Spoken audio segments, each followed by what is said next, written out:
Recalling the farewell given to him by Bulldog fans, Larry Munson remembers the emotion of that day. And he tells us, now that he's out of the spotlight, how he'd like to be remembered. I want to talk quickly about the goodbye ceremony that they had for you at Sanford Stadium. There's a picture on the back of the book. Yeah, and you talk about how uncomfortable you were. You did not want to go, not because of the fans, just because it was going to be an emotional day for you. Yeah, well, that's true.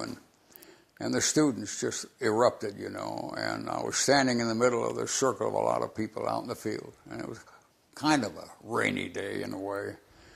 And I faced one side and another, and all of a sudden Michael leaned forward to me. He says, "Dad, you're going to have to face the whole crowd." So I turned back and started waving at all four sections, all four directions. And the students in each one of those sections split the skies. They just went nuts. And that was the right thing to do.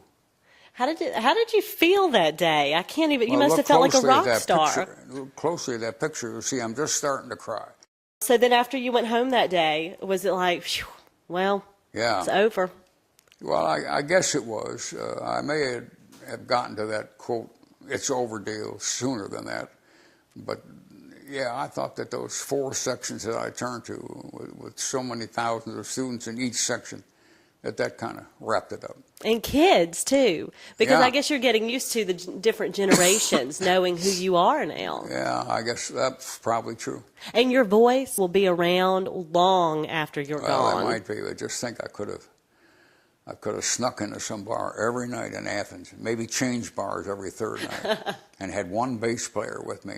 Yep. And gotten by with about 2 hours and then took off running. I could have done that, but you could have. I wasn't talented enough to do it. Well, you say that, but you know we're all our own worst critics. So. Well, maybe so. Yeah.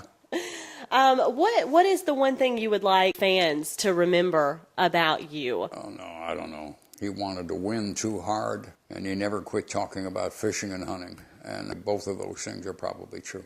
As you heard, Larry Munson's love of music continues long after his retirement. He never let go of those early dreams. In fact, something you may not know, he actually played piano on stage with a young Frank Sinatra. But it is broadcasting that he will be remembered for, and in 2009 he took his place in the Sportscasters and Sports Writers Hall of Fame.